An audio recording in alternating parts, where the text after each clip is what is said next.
Why is this happening to me? What do you think happens when we die? Qu'est-ce qu'il y a de plus pénible que d'être avec soi-même? Réveille-toi, réveille-toi.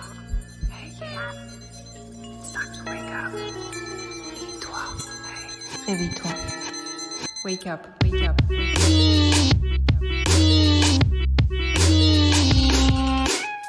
Bienvenue dans Wake Up Conversations. Je suis Anaïs Raoux, cofondatrice et CEO de Wake Up.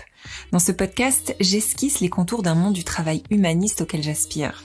Je tends donc mon micro à des entrepreneurs, des sociologues, des scientifiques et des philosophes qui croient que l'homme est bon. Si vous êtes manager, dirigeant, DRH et que vous souhaitez adopter un leadership conscient, je vous invite à découvrir nos accompagnements et notre boussole sur www.wake-up.io. Maintenant, place à l'épisode du jour. Aujourd'hui, je reçois Sylvain Brezard, un entrepreneur engagé, président du conseil d'administration de Greenpeace et inventeur du concept de la perma-entreprise. La perma-entreprise, c'est un modèle de culture d'entreprise qu'il a théorisé, inspiré de la permaculture. Et vous savez, ce parallèle entre le fonctionnement de l'entreprise et celui de la nature me parle énormément, alors j'avais plein de questions pour Sylvain. Allez, installez-vous confortablement, je vous emmène dans cette conversation avec Sylvain Brezard. Eh bien, merci beaucoup, Sylvain, d'avoir accepté mon invitation. Bonjour, bonjour. Alors, qui êtes-vous, Sylvain Brezard ? Je suis un chef d'entreprise parmi de nombreux. J'ai créé une entreprise il y a maintenant, en 1994, ça ne me rajeunit pas tout à fait, et dans le domaine des ESN, donc des entreprises de services numériques, qui peu à peu a fait son chemin, aussi bien en termes d'offres, puisqu'on développe des logiciels, notamment dans le domaine de la santé sociale, la transition écologique et bien d'autres clients, et puis son chemin également dans ce qu'on pourrait appeler une entreprise qui souhaite être responsable au sein du monde dans lequel elle vit. Je pourrais évidemment expliquer ça un petit peu plus. Et aujourd'hui, ça fait 600 collaborateurs implantés en France et au Maroc. Et donc, vous avez écrit effectivement un livre dont on va parler aujourd'hui, qui est donc inspiré du modèle que vous avez créé, la perma-entreprise. Mais avant d'en parler et de rentrer dans le sujet de cette conversation, si on démarre par votre parcours, vous écrivez au début de ce livre justement « Je ne suis pas née dans un milieu d'entrepreneurs, mais dans un monde d'instituteurs ». Et j'ai trouvé ça assez fort et je me suis dit quelles valeurs vos parents instituteurs vous ont-elles transmises et qui vous servent aujourd'hui? Oui, j'ai dit ça parce que effectivement, mes parents ne savaient pas ce qu'était une entreprise en fait, hein, et quand je leur ai dit, bien après avoir été salarié années, quand je leur ai dit voilà, je vais créer une entreprise, pour eux c'était une montagne à battre, alors que je pense que non, pas forcément, au contraire, c'est une aventure. Mais ce qu'ils m'ont avant tout transmis, c'est le fait que chez chaque être humain, il y a du potentiel. Voilà, et que c'est pas parce que à 6 ans ou à 10 ans, on n'est pas forcément motivé pour bien apprendre ce qu'on veut apprendre dans l'éducation nationale très normalisée, qu'il n'y a pas du potentiel et qu'il n'y a pas de belles choses chez chacun. Voilà. Donc ça m'a vraiment marqué. Et puis une deuxième chose, c'est que la pédagogie, c'est fondamental dans tout ce qu'on fait. C'est-à-dire que la capacité à se faire comprendre, la capacité à rentrer dans un dialogue demande de la pédagogie. Et finalement, plus on est pédagogue, plus on se simplifie la vie. Voilà. Et donc aujourd'hui, vous avez créé donc un nouveau modèle d'entreprise, la perma-entreprise, qui est inspirée de la permaculture avec votre société Nord6. On va aborder le concept dans un instant, mais c'est très engagé finalement comme posture d'entrepreneur. C'est une manière de vivre l'entrepreneuriat, voilà, de manière militante presque. Quel a été le déclic chez vous qui a fait que vous avez eu envie d'entreprendre de manière différente? Le déclic a eu lieu dans les années 97-98, je ne sais plus bien, à l'époque de la loi des 35 heures. Mon entreprise avait quelques années, on était 40, 50, je ne sais plus bien. Et voilà, cette loi arrive, tout le monde du patronat se fige de manière très révoltée sur cette loi. Les syndicats même de salariés n'achètent pas forcément cette loi. Et moi, je me retrouve dans l'entreprise avec des collaborateurs qui n'en voulaient pas non plus, en disant mais si nous on fait ci, on fait cela, on sera plus concurrentiel, etc., etc. L'isolement total. Et vous dites bon, comment je vais m'en sortir? Et en fait, pourquoi je raconte cette histoire? Parce que c'est là où je me suis dit, on était en 98. Voilà, qu'est-ce qui va se passer dans les années qui viennent? Et en quoi je pourrais faire de cette loi une opportunité, non pas une contrainte?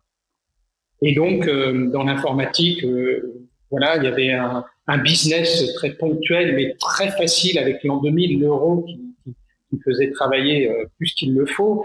Et là, je me disais, tiens, mais en 2003, qu'est-ce qui va se passer? Toutes finalement, ce chiffre d'affaires et tous ces besoins vont s'estomper. Est-ce qu'il va pas y avoir une grosse difficulté dans le monde de l'informatique? Je me disais également, pendant que ces entreprises travaillent sur l'an 2000 et l'euro, qui sont des vieilles technologies à maintenir, est-ce qu'il n'y a pas un enjeu sur les nouvelles technologies, une façon de prendre de l'avance? Je me disais, on est dans des métropoles, enfin, notamment à Lille à l'époque, on voyait bien que la vie se complexifiait. Est-ce qu'il n'y a pas quelque chose à inventer?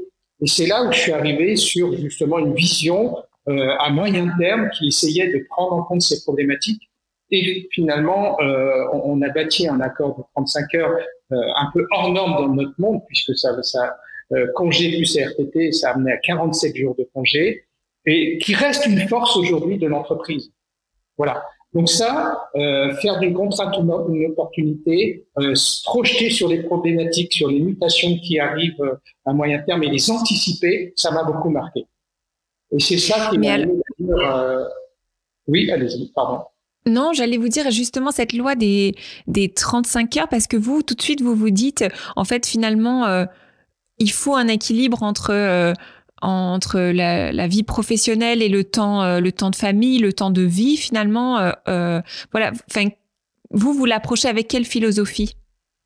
Voilà, c'est bien formulé. C'est effectivement, c'est ce moment-là où je me suis dit, l'entreprise peut être particulièrement performante finalement en cherchant un équilibre entre cette finalité économique, mais également cette finalité humaine, je dis pas sociale, humaine. Et on peut penser qu'au départ, on va peut-être être moins performant sur le plan économique, mais à l'arrivée, c'est pas vrai du tout. Et je crois qu'on l'a démontré parce qu'en 2003, je vous assure, dans l'informatique, on a été une des rares entreprises à faire de la croissance. Alors qu'il y avait une crise, il y avait en plus la bulle Internet qui avait fait la bulle Internet.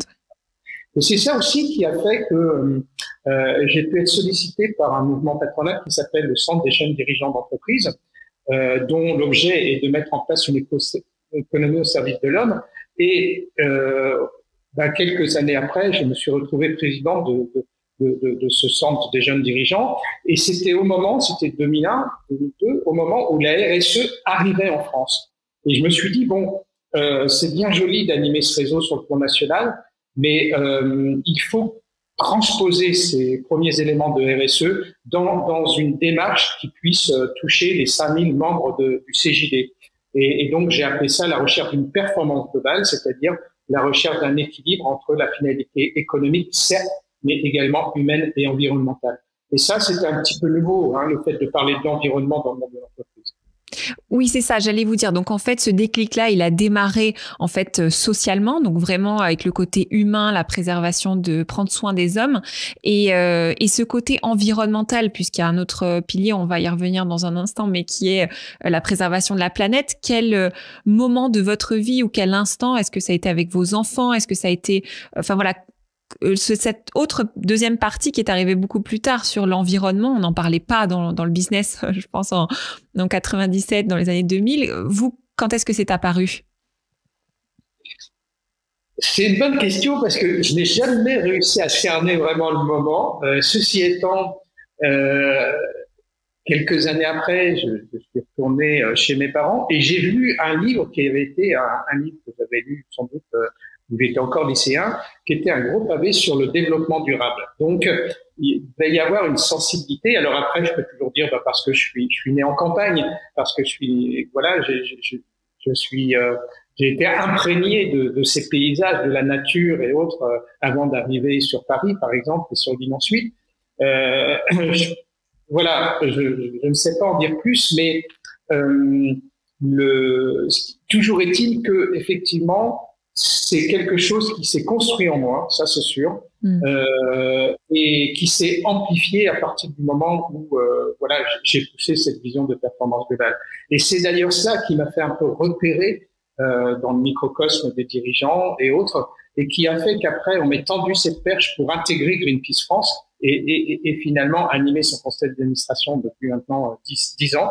Vous voyez, ce chemin s'est fait comme ça, et c'était très important parce que moi je suis convaincu que pour mieux comprendre les problèmes, il faut rentrer dedans.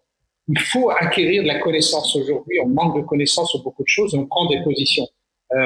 Le fait d'être intégré dans une ONG comme ça m'a évidemment, entre guillemets, rendu plus intelligent par toutes les connaissances qu'on travaille au sein de Greenpeace, et donc de mieux appréhender les problématiques du climat, de l'évolution de la planète par rapport à l'entreprise. Oui, bien sûr. Alors, rentrons peut-être tout simplement dans le vif du sujet. Est-ce que vous pourriez nous expliquer ce qu'est la perma-entreprise? Alors, oui, bien sûr. Et vu ce que j'ai dit au début, j'ai plutôt intérêt à être pédagogue sur ce coup. Non, pas de pression, pas de pression. Bien. En fait, j'ai eu cette intuition en 2019. Enfin, deux choses. En 2019, je me suis posé cette question en disant, mais finalement, dans le monde de l'entreprise et dans la mienne qui s'appelle Norcis, est-ce qu'on est sur la bonne vision des choses? Et mon constat était de dire, faut être honnête, 20 ans de RSE, comme je l'expliquais, il y a 20 ans, j'étais plutôt en prise pour pousser un petit peu cela. 20 ans de RSE ont été complètement insuffisants, insatisfaisantes par rapport à l'évolution du monde, qui depuis s'est encore davantage dégradé. Et je ne parle pas que de la planète. Sur le plan social, on peut creuser. Vous allez voir que là aussi, il y a beaucoup de choses à dire et à faire. Et donc, faisant ce constat, je me ramène à Norcis en disant, oui, on a fait. Voilà, on essaie de faire beaucoup de choses, mais il faut être honnête, l'impact est insuffisant. Ça, c'était le constat. Et en parallèle de ça, tout d'un coup, une intuition en disant, mais tiens, la permaculture, est-ce que ça pourrait pas être une source d'inspiration? Pourquoi? Parce qu'en fait, la permaculture est née dans les années 70 par des Australiens qui se sont dit, on va pas s'épuiser à combattre l'agriculture industrielle, on va plutôt, avec notre vision et nos convictions, créer un modèle et puis l'expérimenter, le consolider, et puis si on est bon, on va chercher à le démultiplier, à le généraliser. Et moi, j'aime beaucoup ces démarches-là, je trouve qu'elles sont constructives. Et qu'est-ce qu'ils ont dit, eux? Ils ont dit, c'est simple, on ne renie pas le fait d'avoir de la croissance, puisque notre modèle, si on veut qu'il se développe, il va bien falloir qu'il y ait de la croissance, mais on remet radicalement en cause les conditions de production, et eux, en l'occurrence, c'est de dire qu'il faut absolument préserver le sol dans leur mode d'agriculture. Voilà. Et je me dis, ça, c'est une posture intéressante. Je creuse la permaculture et je vois que finalement, ils ont écrit un livre de 700 pages, donc vous voyez, il y a du contenu, et que c'est davantage une philosophie de vie. Leur but, c'était de rendre la Terre habitable pour tout le monde, habitable. Donc, vous voyez, c'est pas simplement alimenter des personnes, c'est rendre la Terre habitable. Et je creuse et je vois que finalement, tout leur modèle s'appuie sur 3 principes éthiques. Tout est construit autour de 3 principes éthiques. Prendre soin des hommes, prendre soin du sol et se fixer des limites à la consommation, distribuer les surplus. Et là, j'ai un déclic, je me dis, je ne connais pas une entreprise qui assoit son modèle de développement sur 3 principes éthiques. J'en connais, comme Norcis, qui cherche à avoir des postures éthiques. On a d'ailleurs créé un conseil éthique il y a 2-3 ans pour cela. Mais qui assoit son modèle, je ne connais pas. Je me dis, il y a peut-être une piste. Je continue de creuser, ça va être la peine, c'est peut-être de dire. Sylvain, je vous interromps 2 secondes, mais c'est vrai que ces 3 principes, on les rappelle. Donc, prendre soin des autres, prendre soin du sol et limiter du coup la consommation et partager les ressources. C'est vrai que, enfin, c'est déjà très fort en fait si on s'arrête sur chacun de ces mots, parce que il y a le dire et puis après prendre soin des gens. Enfin, on va en parler, hein, mais je veux dire ça va assez loin finalement, et limiter aussi la consommation, le fait de produire, c'est aussi très très fort. Aujourd'hui, effectivement, on entend que très très peu d'entreprises prôner ce genre de valeurs ou de principes moraux. Voilà, j'insiste juste parce que c'est très important. Je pense qu'il faut garder le mot principe éthique, parce que vous savez, l'éthique, c'est vraiment la morale, quelque part, on vous l'impose, c'est une communauté qui vous dit voilà comment il faut faire. L'éthique, c'est ce qui dit voilà, on veut défendre ces visions-là, ces valeurs, et après, vous les appliquez. Donc, je propose de garder les principes éthiques. Et effectivement, je rebondis sur vos propos en disant qu'ils sont d'une actualité redoutable. Pourtant, ça date des années 70-80, et en fait, malheureusement, voilà, ils sont d'une réalité, ils sont complètement en prise avec les problèmes que l'on a aujourd'hui. Et je vais aller un peu plus loin, c'est que quand je me suis dit bon, allez, il faut essayer de bâtir quelque chose autour de ça, j'ai monté un groupe au sein de Nancy pour secouer mon idée, pour voir en quoi ce qu'on en fait peut être en prise avec cela, et puis surtout tester, expérimenter des concepts liés à la permaculture retranscrits dans l'entreprise. On a vraiment secoué ça, et on s'est dit, mais oui, derrière ces 3 principes éthiques, il y a tout. Il y a tout. Notamment le 3e qui est de se fixer des limites. Voilà, quelque chose d'un peu neuf, parce que la planète, on en parle, le social aussi, mais se fixer des limites et redistribuer les richesses, c'est fondamental. Alors qu'on n'en parle pas tant que ça. Redistribuer la richesse, on ne peut pas le faire, puisqu'elle continue de s'agglomérer dans quelques mains dans le monde, mais se fixer des limites, voilà, on a un peu de mal. Et c'est vrai qu'en revisitant notre entreprise, on s'est dit, bah voilà, à chaque fois qu'on s'est fixé des limites, c'était judicieux de le faire. Donc oui, il y a tout derrière ces 3 principes éthiques. Et ensuite, ce que j'ai découvert, c'est que ces gens-là ont dit, bah voilà, maintenant, pour faire ça, il y a 12 principes de conception. C'est le commun. Et donc, je découvre tout cela, et qu'est-ce que je vois? Utiliser des énergies renouvelables, être dans le zéro déchet, avoir une vision globale de l'entreprise, se réinventer, faire de la diversité une ressource forte. C'est-à-dire que là aussi, je me suis dit, mais il y a tout, et c'est malheureusement d'actualité. Et notamment sur le fait d'avoir une vision globale, parce que si une des limites de la RSE, c'est cela, c'est que les entreprises n'ont pas une vision globale dans l'engagement qu'elles vont avoir. Il suffit que les dirigeants soient plus proches de l'environnement pour se focaliser là-dessus et oublier qu'il y a des tas de problématiques humaines et sociales à traiter, comme l'égalité homme-femme et autres, comme la discrimination, tous ces sujets-là. Vous voyez, et inversement. La vision globale, elle est fondamentale pour avoir la prétention de faire évoluer le monde dans un autre sens. Donc tout ça, c'est d'une fraîcheur remarquable, et donc c'est en cela que je me suis dit, ben, je vais réécrire ça dans le monde de l'entreprise. Donc si vous voulez, je peux maintenant décrire les clés de la perma-entreprise. Oui, on va y venir, mais peut-être parce que ce que vous dites, donc la RSE, ça fait 20 ans que ça ne marche pas, et vous dites aussi l'entreprise à mission, la raison d'être qu'on a vu éclore ces dernières années, elle peut être un petit peu trop cosmétique, sous couvert de communication, etc. Et vous dites qu'il faut aller plus loin, c'est un peu l'étape d'après. Quel niveau de courage est-ce que cela demande pour un dirigeant d'aller vers ce modèle ? Alors, je dis que la RSE est insuffisante. Oui. Effectivement, je pense que bon, on a bâti notre raison d'être en 2017, on l'a mis dans les statuts avant la loi PAC pour montrer que voilà, ça peut être utile et que ça pourrait se faire, etc., etc. Mais ce n'est pas une fin en soi. Voilà. Ce qui me semble plus important, c'est de dire voilà notre projet notre modèle de développement, comment nous allons développer l'entreprise dans les années qui viennent. Voilà pourquoi il est engagé pour faire évoluer le monde dans le bon sens. Et en conséquence, eh bien, voilà notre raison d'être, voilà les engagements que nous allons décrire pour être société à mission, etc. Vous voyez, pour moi, la fin, c'est le projet et son engagement. Et c'est là où il fallait un modèle parce que le constat, c'est que beaucoup d'entreprises, de dirigeants auraient envie d'aller plus loin, mais ne savent pas comment faire. Parce qu'il n'y a aucun modèle aujourd'hui qui existe autour du monde de la RSE. Il y a une multitude de référentiels qui vous donnent des indicateurs et qui vous dit voilà, on peut même vous certifier si vous avez tant de points. Mais il n'y a pas de modèle de développement.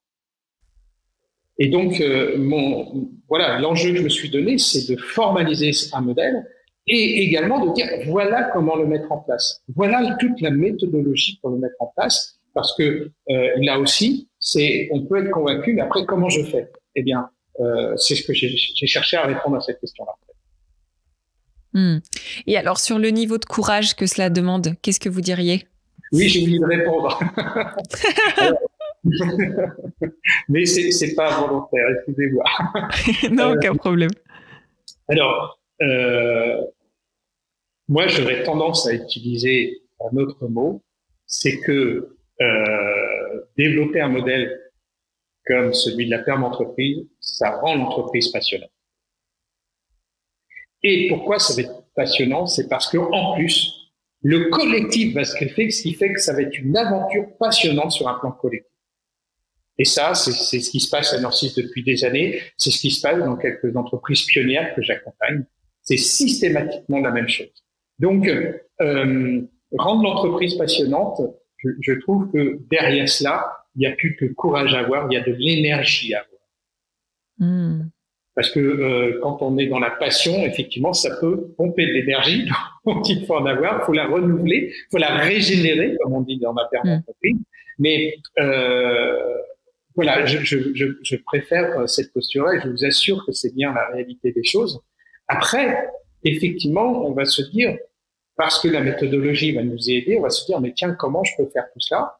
Il y a beaucoup de choses à faire, mais là encore, c'est pas du courage qu'il faut, c'est simplement, voilà, se dire, on a un chemin à faire, on va se prioriser en fonction des moyens, etc.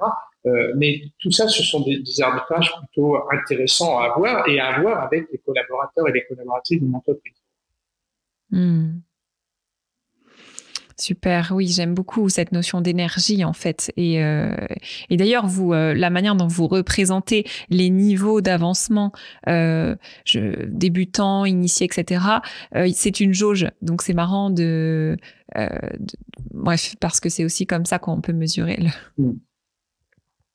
c'est-à-dire, si je reviens un peu sur les clés de la perma-entreprise, donc on retrouve ces trois principes éthiques. Simplement, je vais un peu reformuler, c'est prendre soin des êtres humains, préserver la planète, et puis se fixer des limites. Le se est important, c'est une façon de s'autoréguler et redistribuer les surplus et les richesses. Bon, voilà.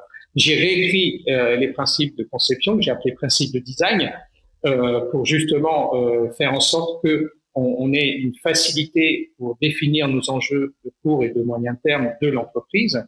Et la troisième clé, c'est que finalement, quand j'ai ces enjeux, je vais dire comment je fais, quel projet je mène.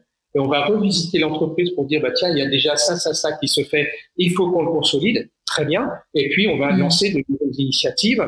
Et c'est là où je parle d'agencement des parties prenantes, parce que la RSE cloisonne les parties prenantes, les stakeholders, les clients, les salariés, les fournisseurs, l'environnement. Et ce cloisonnement, il n'est pas bon. Il n'est pas bon. Et c'est ce qui fait d'ailleurs que dans les validation des modèles, des référentiels RSE, on donne des notes aux parties prenantes.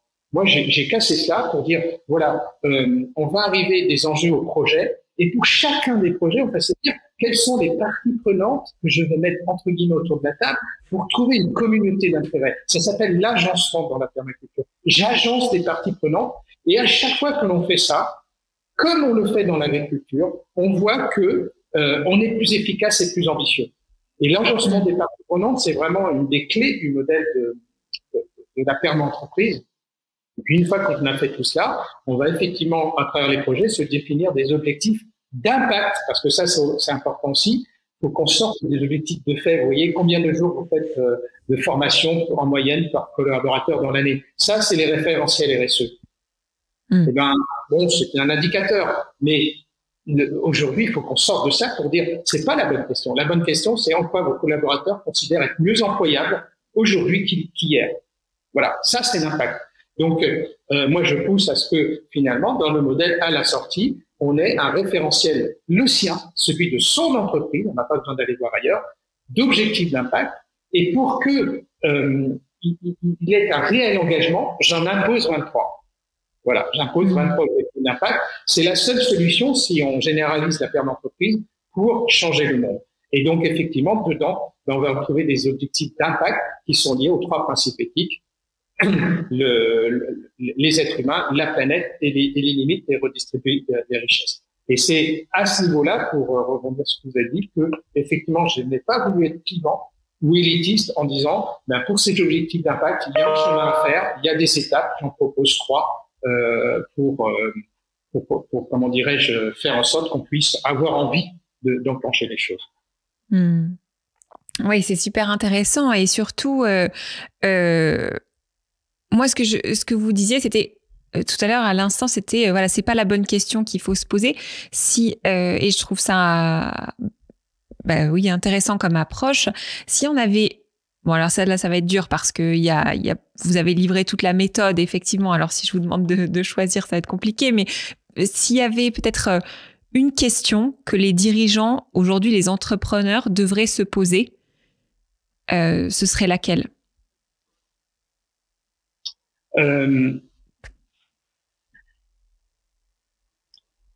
Ce serait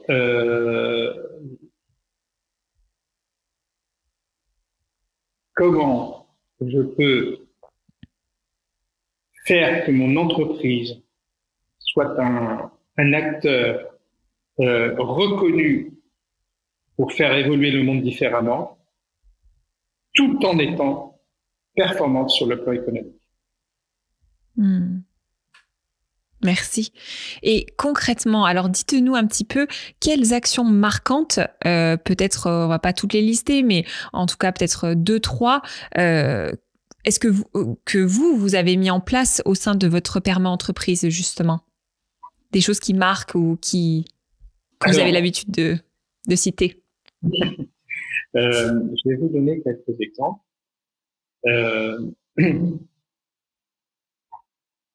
Voilà, dans le modèle, je vous permets de l'application des principes dits du design, comment faire. Et à un moment donné, on va pointer sur également un concept de la permaculture qui s'appelle la régénération des ressources. Comment je fais pour qu'à la sortie, le sol que j'utilise soit au moins aussi riche qu'à l'entrée. Et en fait, quand vous dites finalement quelles sont les ressources principales dont je peux avoir besoin pour produire dans mon entreprise, il peut y avoir de la matière première, de l'énergie, tout ça, mais inévitablement, il y a des ressources. Et quand vous vous posez cette question, qu'est-ce que je fais pour régénérer les ressources humaines de mon entreprise? Eh bien, par rapport à Norcis, ça va plus loin que tous nos engagements de discrimination, ça va plus loin que tous nos engagements sur l'équilibre du professionnel, etc. Ça va plus loin sur tous nos programmes de formation à travers nos écoles. On est en train de sublimer tout ça par une question qui est plus ambitieuse. Régénérer les ressources humaines. Et c'est là où nous, on est arrivé au fait de dire, régénérer les ressources humaines, on peut le traduire sur deux questions. C'est qu'est-ce que je fais pour que tous, sans exception, collaborateurs, collaboratrices, aient la même énergie positive tous les jours. Et en plus, quand vous vous posez cette question-là, dans la phase du Covid, elle est particulièrement compliquée. Et la deuxième, régénérer, c'est qu'est-ce que je fais pour que l'employabilité de mes collaborateurs, collaboratrices soit meilleure aujourd'hui qu'hier et après-demain qu'aujourd'hui. Voilà, c'est ça régénérer, c'est faire en sorte que l'État soit encore meilleur à la sortie qu'à l'entrée. Vous voyez que on sublime les questions et on va évidemment tirer par le haut l'engagement humain que va avoir l'entreprise pour pouvoir déployer ces questions-là. Et alors concrètement, qu'est-ce que vous avez mis en place? Parce que moi, quand j'entends régénérer, je pense voilà, à la méditation, à tous ces sujets-là en fait, hein, à la jachère, à des temps de pause. Qu'est-ce que vous avez mis en place? Comment ça se traduit? Comment ça se traduit et qu'est-ce qu'on veut faire de plus d'ailleurs? Mais en fait, ça se traduit par des tas d'aspects. Le premier aspect, c'est la culture du management dans lequel on va être. Parce que pour régénérer les énergies et faire en sorte qu'on soit d'une énergie positive, il faut qu'on ait un management qui soit profondément humain. Ça oui, et certain. Vous savez, je dis toujours quand je vois des boîtes, oui, mais regarde, nous, on a des salles, on fait du baby-foot, etc., on fait du yoga. Je dis, mais est-ce que vous dites bonjour tous les matins? Est-ce que vous savez dire merci à quelqu'un? Est-ce que quand il y a une erreur, vous savez aller voir la personne pour dire, c'est pas grave, c'est une erreur, on en fait tous? Voilà. Moi, les fondamentaux, c'est avant tout cela. Donc, premier point. Deuxième point, c'est... Non, mais c'est très, très important, hein, Sylvain, parce que nous, c'est vraiment ce à quoi on aspire aussi pour juste donner un peu de contexte, c'est qu'avec Wake Up, on vise à bâtir un monde du travail qui soit plus humaniste. Donc, bien sûr, tout ça, ça me parle. Et donc, on est aussi effectivement au fait de un peu même les attentes aussi post-Covid de ce que veulent les employés, ce que veulent les collaborateurs. Et effectivement, c'est pas, vous le disiez juste à l'instant, hein, mais c'est pas voilà le yoga, les buffets healthy, même si c'est sympa, mais en réalité, ce que les gens veulent profondément, et c'est ce que vous venez de dire, hein, mais c'est est-ce que chacun est reconnu, entendu et compris pour qui il est vraiment. Et voilà, je partage complètement votre avis, juste pour rebondir là-dessus, parce que parfois on se rend pas compte de la puissance et de la profondeur que ça peut avoir effectivement un management profondément humain. Donc voilà, dit comme ça peut sembler conceptuel, mais en réalité, ça, sur le terrain, enfin bref, je vois bien là où vous voulez aller, en tout cas. Voilà, on partage et pour continuer de répondre à la question, ça c'est un premier aspect. Un deuxième aspect, c'est de mettre en place des dispositifs pour trouver les meilleurs équilibres vie pro, vie perso possible. Le télétravail à Norcy, c'est 2015-2016. Voilà. Quand le 16 mars 2020 est arrivé, nous, on avait déjà plus de 40% de salariés en télétravail. Donc, voilà, ça a continué. Ça nous a jamais posé de problème. Mais deuxième chose. Troisième chose, c'est qu'effectivement, il faut s'engager sur un respect de l'être humain. Le respect, c'est la non-discrimination. De beaucoup de choses, hein, de l'âge terriblement qui plus est en France, qui plus est dans l'informatique, mais également de toutes les diversités. C'est faire en sorte qu'il y ait une vraie égalité de traitement, et pas que les salaires, d'accès à la formation, d'accès à la profession professionnelle, etc. Parce que avoir l'énergie positive pour une femme qui va voir une inégalité de traitement, voilà, le yoga ne sert plus à rien. C'est évidemment mettre en place ensuite des dispositifs dans l'entreprise pour se ressourcer. Et là, on arrive sur ce qu'on peut faire aujourd'hui, proposer de la méditation, proposer du yoga, proposer du sport pour... Voilà. Mais ça doit être juste une brique d'un ensemble de choses qui permet d'être dans cette énergie positive. Voilà. Donc, vous voyez en quoi cette question, tout d'un coup, elle fait prendre beaucoup de hauteur et on se dit oui, j'ai finalement beaucoup de choses à faire. Et sans doute que là, je vous ai pas tout dit. Peut-être que nous-mêmes, nous allons penser à d'autres initiatives. Mais voilà,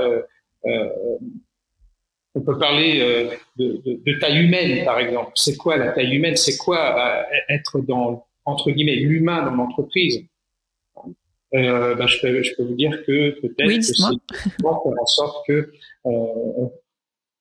on soit dans un mode de management qui permet aux collaborateurs d'influencer l'évolution d'entreprise, pas simplement ce qu'on peut faire au nom de quelques démarches dites libérées. Voilà, vous pouvez participer à cela, proposer des idées. Non, bien plus loin. Pour moi, c'est les salariés peuvent être acteurs de l'évolution de l'entreprise. Ils ont de la connaissance sur des tas de sujets, ils ont de la pertinence, ils amènent une variété de pensées. Ça, c'est une richesse. Donc, c'est ça aussi qui fait qu'on ait une énergie positive. Parce que, bon, donner du sens, c'est fondamental, mais comment le donner? Moi, je propose de le donner en les mettant au cœur de tout un tas de dispositifs qui travaillent sur l'évolution de l'entreprise. Vous voyez? Donc, rien que cela, régénérer les ressources humaines, ça sublime finalement tout ce que vous pouvez faire au nom des ressources humaines. Alors, pour creuser ce point-là qui me semble vraiment essentiel, alors j'ai 2 petites questions. Je vais démarrer par la première qui est: quel est le rôle idéal d'un manager justement dans une perma-entreprise? Déjà, c'est d'y croire. En fait, pour moi, le manager, déjà, doit être un acteur comme un autre du projet perma-entreprise. Et donc, ça veut dire quoi? Ça veut dire que il faut qu'il puisse avoir accès à des dispositifs d'appropriation de ce modèle et évidemment d'appropriation du projet même perma-entreprise. Pourquoi il y a ces enjeux, pourquoi il y a ces projets, pourquoi on peut mesurer ces objectifs d'impact, etc. Donc, voilà, il faut jamais sous-estimer le chemin que doit faire tout le monde, chacun, pour s'approprier cela. Si c'est pas fait, de toute façon, le manager va être en décalage, le manager risque d'être plutôt quelqu'un qui va répéter ce qu'il entend, ça manquera d'authenticité, ça manquera de conviction. Donc, première chose, c'est ça. La deuxième chose après, c'est de travailler sur en quoi, en tant que manager, je vais être acteur de ce projet-là. En quoi je vais devoir porter certaines, comment dirais-je, pratiques qui sont liées à mon projet perma-entreprise. Ça veut dire quoi? Ça veut dire que quelque part, à Norcis, quand on travaille sur le rôle de chacun, quels que soient les métiers, mais également celui du manager, on va décliner le projet perma-entreprise dans son rôle. Et c'est comme ça, d'ailleurs, que ça nous a amené, il y a 6-7 ans, à créer nos écoles métiers, avec des dizaines de jours de formation chaque année, qui intègrent tout cela, qui intègrent le fait de dire, si je suis manager, voilà comment je dois comprendre notre travail contre la discrimination. C'est comment, quels arbitrages je dois faire par rapport à des engagements de recherche d'équilibre, vie pro, vie perso. Voilà. Tout ça, c'est un travail d'appropriation à faire, et donc il faut y donner du temps, et c'est comme ça que on a donc créé ces écoles par métier. Donc beaucoup sur la posture finalement, le fait de croire au projet, d'être authentique. Il y a la posture, et vous faites bien de me relancer. Il y a une autre chose qui est très importante, c'est qui devient manager. Avant de créer Norcis, je vous le disais, j'étais dans une entreprise et j'avais été marqué par le fait que finalement, un bon commercial devenait manager commercial, directeur commercial. Un bon ingénieur devenait responsable de la production, etc.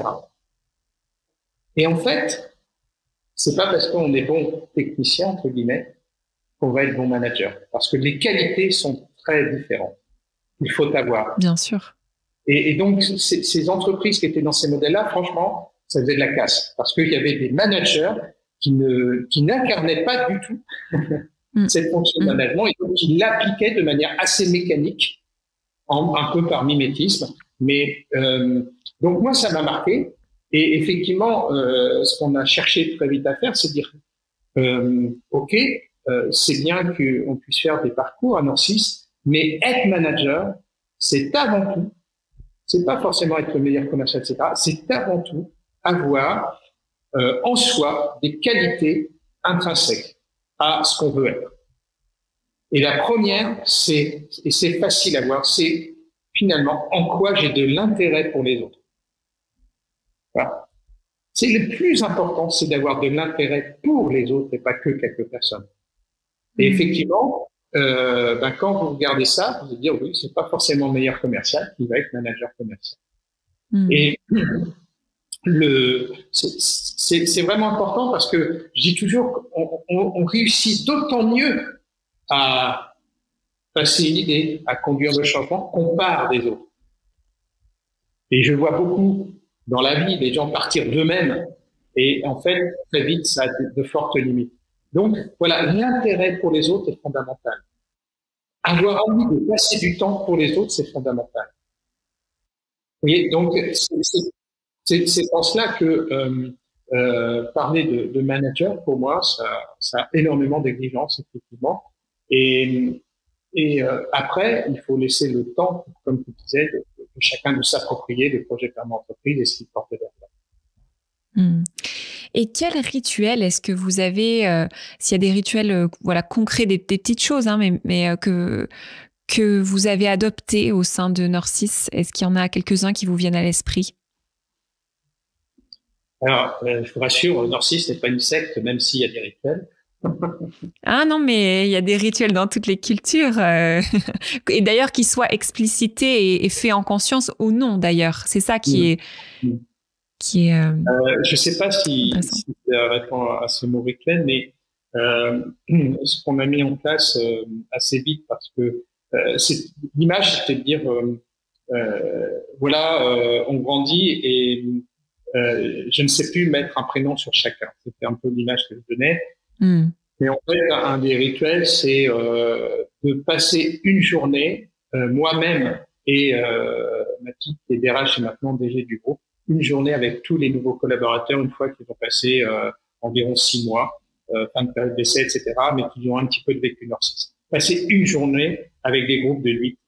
Et donc, ça fait une dizaine de journées dans l'année où on passe ce temps et avec les nouveaux collaborateurs. Et dans cette journée, le matin, on écoute. Ouais, c'est pas la journée, la grande messe. D'ailleurs, on leur dit jamais ce qui va se passer. Mais j'adore à la fin. Moi, j'avais pas envie d'y venir parce que c'est une journée d'intégration. Non, j'en ai vu d'autres. C'est les grandes messes. Et en fait, un, ils voient que c'est pas du tout une journée d'intégration, et deux, que c'était pas du tout une grande messe. On est dans l'écoute toute la matinée. On les fait s'exprimer sur les points de vigilance qu'ils découvrent, enfin, etc. Et c'est comme ça qu'on capte la réalité du quotidien. Et le fait de passer, que leur direction générale passe une journée avec eux, c'est aussi ça qui fait qu'ensuite, on peut se donner la possibilité de commencer à faire toucher du doigt ce modèle de permanent entreprise et notre projet.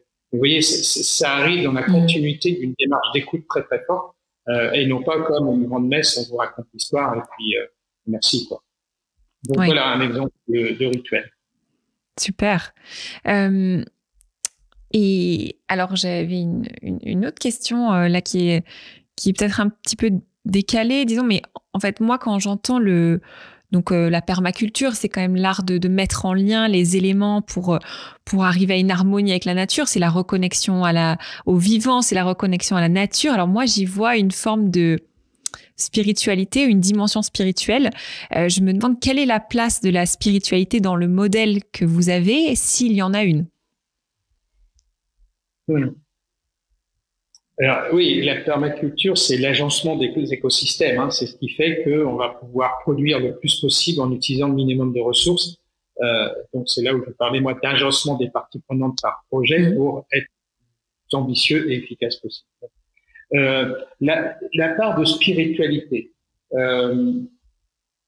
je sais pas comment répondre à cette question.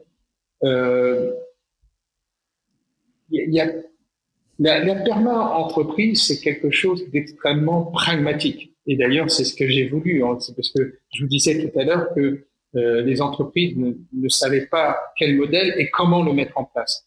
Donc, c'est en cela que je me suis dit, je vais peut-être pouvoir le faire moi, et avec vraiment une méthodologie très, très, très concrète, pragmatique, qui soit à la portée de tous, aussi bien d'entreprises de moins de 10 salariés que de 1000 et encore plus que ça. Donc, je pense pas qu'on puisse parler de spiritualité autour de la perma-entreprise. Il y a simplement une concrétisation. Voilà, s'il y a un mot qui me semble important, c'est le mot lucidité. C'est-à-dire, au-delà de la conscience ou de la prise de conscience qu'on peut avoir, nous, chefs d'entreprise, sur l'évolution du monde, il faut aller plus loin, il faut aller vers la lucidité. La lucidité, c'est dire, j'ai conscience, mais je vais agir. Je vais agir parce qu'il est urgent d'agir. Et encore une fois, aujourd'hui, au niveau de la planète, depuis la COP 21 en 2016, plus le réveil, les 32 000 étudiants qui ont signé ce manifeste pour un réveil écologique, bon, faut vraiment avoir les oreilles bouchées pour pas se dire il est urgent de se bouger sur ce sujet-là. Mais sur le plan social, vous voyez bien la montée de la radicalité, enfin, tout ça, c'est une braise, hein. Donc, c'est tout aussi important d'être lucide sur le plan social et de se remettre en cause et d'agir. Et encore une fois, mon but, c'est pas de dire, voilà, le modèle perma-entreprise, c'est un modèle qui fait que, ok, on se préoccupe du monde, mais on gagne beaucoup moins d'argent. Non, c'est faux, hein. Le modèle perma-entreprise, et je suis prêt à en démontrer à travers Nancy, c'est un modèle qui crée un cercle vertueux qui fait que même si au départ, on part sur une réflexion de non-maximisation des profits, à l'arrivée, on va en faire davantage. Et ça, c'est important à dire. Oui, c'est pour rebondir sur ce que vous disiez, hein, sur ce lien entre la performance économique et les modèles. Enfin voilà, effectivement, dans ce podcast, j'ai eu l'occasion de recevoir Frédéric Laloux, qui a théorisé Reinventing Organizations, mais aussi Jean-François Aubry, qui a été un des pionniers de l'entreprise libérée avec son usine Favi, qui a aussi beaucoup inspiré voilà, tous ces dirigeants sur l'entreprise libérée. Et donc, eux aussi démontrent que, in fine, effectivement, la productivité est au rendez-vous, la performance économique est au rendez-vous, dès lors que les gens se sentent épanouis. Et donc, ces dirigeants-là vont chercher à la fois un haut niveau de performance collective et en même temps un haut niveau d'épanouissement. Donc oui, c'est complètement corrélé. Vous, qu'est-ce qui vous fait lever le matin? La joie de lire l'équipe avant d'aller travailler, parce que en dehors de ce que je vous raconte, j'aime beaucoup le sport, j'aime beaucoup l'opéra, j'aime beaucoup la culture. Donc, de commencer la matinée en lisant l'équipe, et parce que je trouve qu'à travers le sport, il y a beaucoup à apprendre. On parlait de management tout à l'heure. Ben, voilà, manager une équipe avec des stars, je peux dire que manager des équipes de football dans un milieu social, etc. Ben, voilà, je vous surprends par ma question, par ma réponse, mais c'est celle-là. Non, super. Et quel sens est-ce que vous trouvez au travail? Le sens, c'est vraiment ce chemin que je cherche à faire, mais que tout le monde cherche à faire, j'espère, qui fait que je trouve que je suis, voilà, que je progresse régulièrement vers une cohérence entre mes pensées et mes actes. Et c'est pas ça quand on est chef d'entreprise, parce qu'évidemment, il y a des tas de sujets qui nous touchent. Mais moi, j'ai besoin de faire ce chemin pour être cohérent. Et je crois que c'est ça aussi qui fait que on peut avoir la reconnaissance des collaborateurs, de sa famille et autres. C'est justement qu'il y ait cette cohérence-là. Oui, c'est pas évident qu'on soit d'ailleurs, pour ceux qui nous écoutent, qu'on soit à la fois entrepreneur dirigeant, mais aussi même pour un citoyen, avoir les paroles et les actes qui sont justes par rapport à notre pensée, c'est vraiment presque la sagesse. Donc c'est vraiment un chemin vers lequel tendre et c'est pas évident. Non, et puis vous savez, je me suis toujours dit, voilà, on en parlait au tout début, je suis né dans un village de Bourgogne, dans le monde des instituteurs, donc très protégé finalement et dans des conditions superbes. Bon, on a fait ce chemin. J'aurais pu naître au milieu de l'Afrique. On a à peine de quoi se nourrir. Voilà, on décide pas où on est. Et donc, je trouve que c'est vraiment très très très important d'avoir ce regard-là qui rend d'ailleurs très vite très humble. Voilà, de ce qu'on fait, parce que finalement, ce qu'on fait, c'est parce que on est né du bon côté. C'est aussi pour ça que j'ai créé le réseau Étincelle par rapport à tous ces jeunes en retour scolaire. C'est pour ça que j'ai essayé d'aider des jeunes discriminés. Enfin, restons humbles quand je vois un certain nombre de personnes voilà, se croient sans doute un peu plus importantes qu'elles le sont. Ça me gêne toujours, hein, parce qu'on oublie ça. On oublie que finalement, on n'a pas choisi au départ. Et cette perma-entreprise, enfin la permaculture aussi, c'est ce qu'on dit, c'est que c'est une philosophie de vie. Vous, à titre personnel, qu'est-ce que ça a changé pour vous? Alors, ça a changé que ce modèle résulte d'une intuition. Vous savez, l'intuition, c'est vous avez et c'est important d'ailleurs. C'est pour ça que j'insiste sur l'accès à la connaissance. C'est plus vous êtes curieux, plus vous avez de connaissances, plus vous risquez d'avoir des intuitions. Mais je ne connaissais pas et je ne pratiquais pas la permaculture. Ça peut paraître curieux. Donc aujourd'hui, voilà, je cherche aussi à toucher ça du doigt concrètement, hein, à dire qu'effectivement, pour avoir de belles courgettes, eh bien, il faut planter des petits pois à côté parce que ça absorbe l'azote que n'aiment pas les courgettes. Il faut planter des oignons parce que ça évite les champignons parasitaires, etc. Voilà. Donc ça, c'est la première évolution.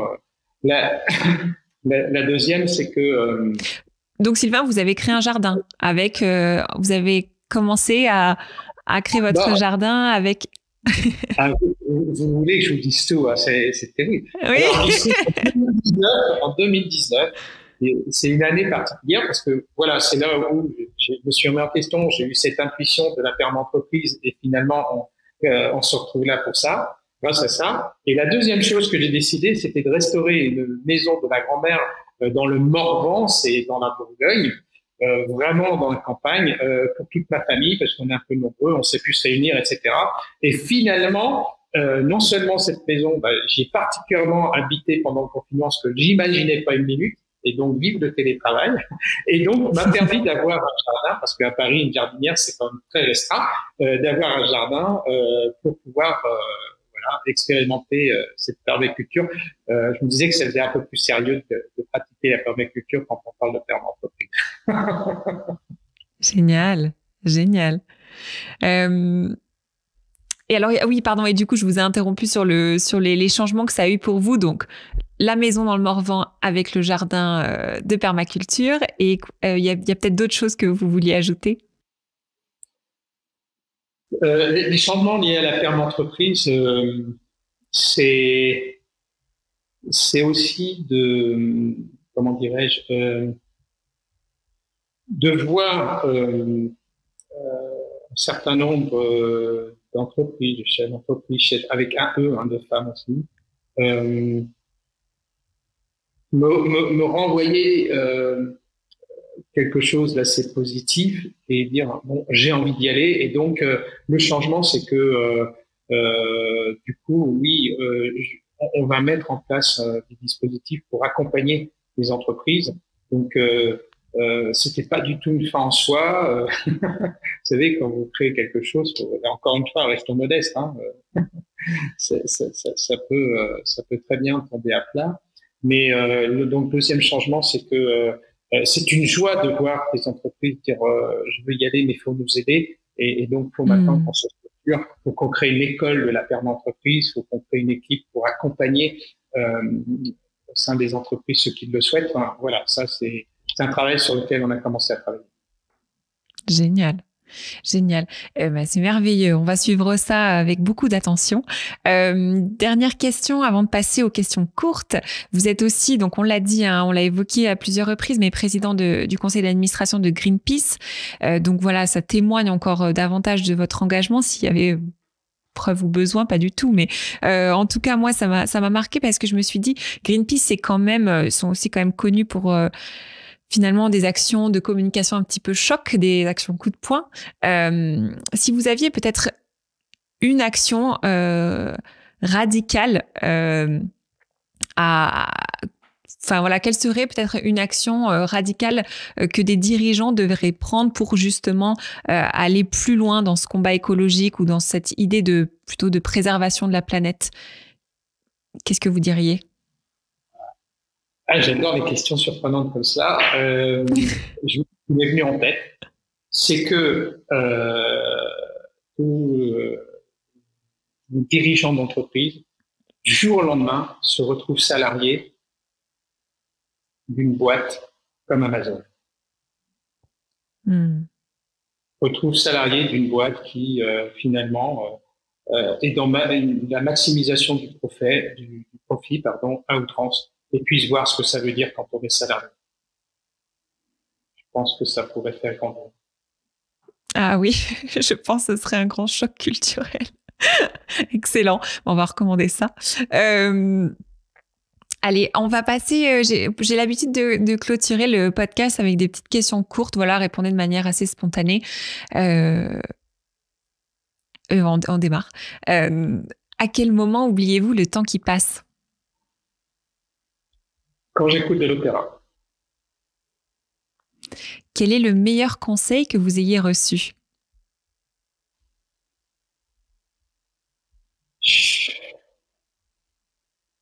En fait, je sèche le meilleur conseil. Assume-toi. Quelle est la leçon que vous ayez mis le plus de temps à apprendre? Celle que mon papa m'enseignait quand j'étais au CM2, puisque j'étais dans sa classe. Et que c'était pas du tout facile d'assumer le fait d'être le fils de l'instituteur.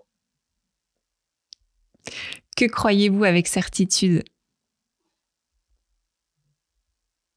Que la nature sera toujours plus forte que l'être humain. Complétez cette phrase. Le monde a besoin. Qu'on se préoccupe du monde. Merci beaucoup, Sylvain. Merci infiniment à Sylvain Brezard pour cette conversation et à vous de nous avoir écoutés jusqu'ici. Si l'épisode vous a plu et que vous voulez nous soutenir, alors partagez-le sur LinkedIn. C'est ce qui nous aide le plus à le faire connaître et à diffuser le message que oui, un monde du travail plus humaniste est possible. Merci à vous et je vous donne rendez-vous vendredi prochain avec un nouvel invité.